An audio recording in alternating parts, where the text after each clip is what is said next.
Joy of happiness. நம்ம இன்றைக்கி பார்க்க போகிறது ஒரு பிரேக்ஃபாஸ்ட் ரெசிபி தான் குழந்தைங்களுக்கு. டெய்லி இட்லி தோசை அப்படின்னு சொல்லி போர் அடிச்சிச்சுன்னா அந்த இட்லி மாவை வச்சு நம்ம இந்த மாதிரி குழிப்பணியார மாதிரி பண்ணலாம்.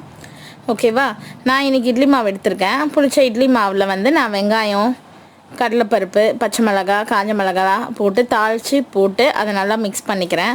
ஸோ நார்மலாகவே என் பெரிய பொண்ணு ஆனியன்லாம் சாப்பிட மாட்டா. பட் இந்த மாதிரி வதக்கி போடும்போது அது இது கூட குக் ஆகும்போது நல்ல டேஸ்ட்டாக இருக்கும். சரிங்களா? இந்த மாதிரி குழிப்பணியாரம் சட்டியில் ஒன்று ஒன்றா சின்ன சின்னதாக ஊற்றி எல்லா இதுலையுமே ஆனியன் வர மாதிரி பண்ணி நான் சுட்டு எடுத்துக்கிட்டேன். இன்றைக்கி பிரேக்ஃபாஸ்ட் ரொம்ப நல்லா இருந்துச்சு. என் பசங்க விரும்பி சாப்பிட்டு போனாங்க ஸ்கூலுக்கு.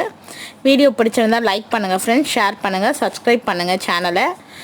அதே மாதிரி இந்த குழிப்பணியாரத்துக்கு வந்து நம்ம சட்னி மாதிரி நான் ஒரு கடை சட்னி வச்சுருக்கேன். சூப்பராக இருக்கும். வெறும் வெங்காயம், தக்காளி. Hi viewers, joy of happiness. இன்றைக்கி நம்ம பார்க்க போகிறது ஒரு பிரேக்ஃபாஸ்ட் ரெசிபி. பிரேக்ஃபாஸ்ட் ரெசிபினா நார்மல் இட்லி மாவுலேயே நம்ம எப்படி ஈஸியாக